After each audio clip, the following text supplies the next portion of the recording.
In this video, we're looking at the very powerful subject of print merge. Now, this is a tremendous thing to be able to do. In fact, it's very simple. Most people would tend to use print merge to personalize a piece of stationery such as a letterhead, an invitation, birthday card, whatever it may be. But it does have lots of other uses, depending of course on what your purpose is.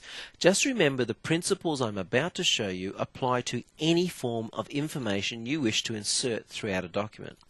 So we're going to remove that typical statement, dear valued customer, and we're going to personalize this. Up to File, Print Merge, and the first option, which really is saying, do you want to create a list of information or do you have a list? Well, we're going to create a new text list. Click Next. We need to create now some fields. So I'm going to type first name, click Add, and then surname, and click Add.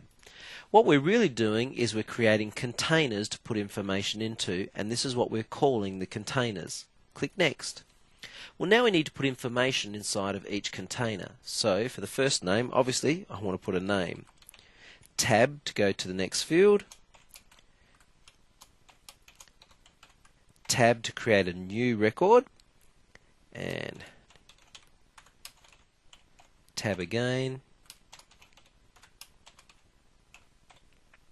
tab one more time. Okay, so we've got our list of names. If we had opened a list, and let's say there were 20 or even 100 names, we can go through that list and we can untick or deselect, if you like, any name we don't want included in this list. So just remember that. And also you can click back at any point in time and make a change or a correction. Well, let's click Next.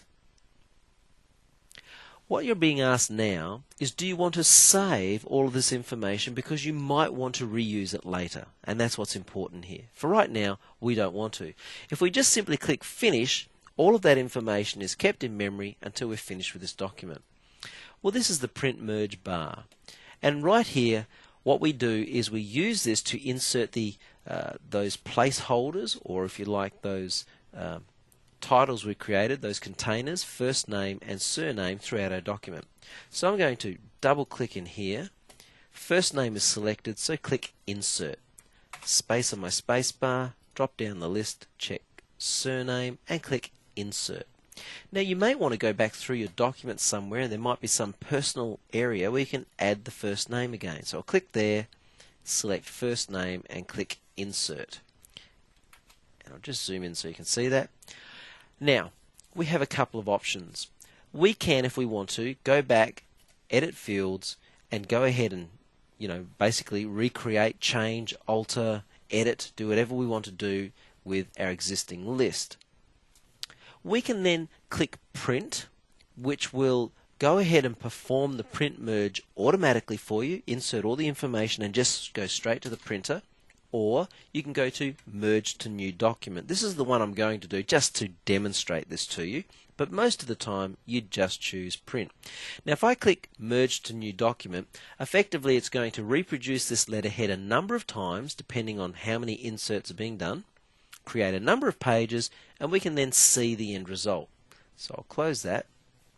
If I zoom in, say about there, you can see the insert there and you can see the name there. Go to the next page. That's the next name, and of course the first name there, like that. And then I can go ahead and print this out like I would normally print a multi-page document. Okay, well, this principle that you've just seen will apply to any form of data that you might ever want to insert into a document. So you can have a lot of fun playing with this.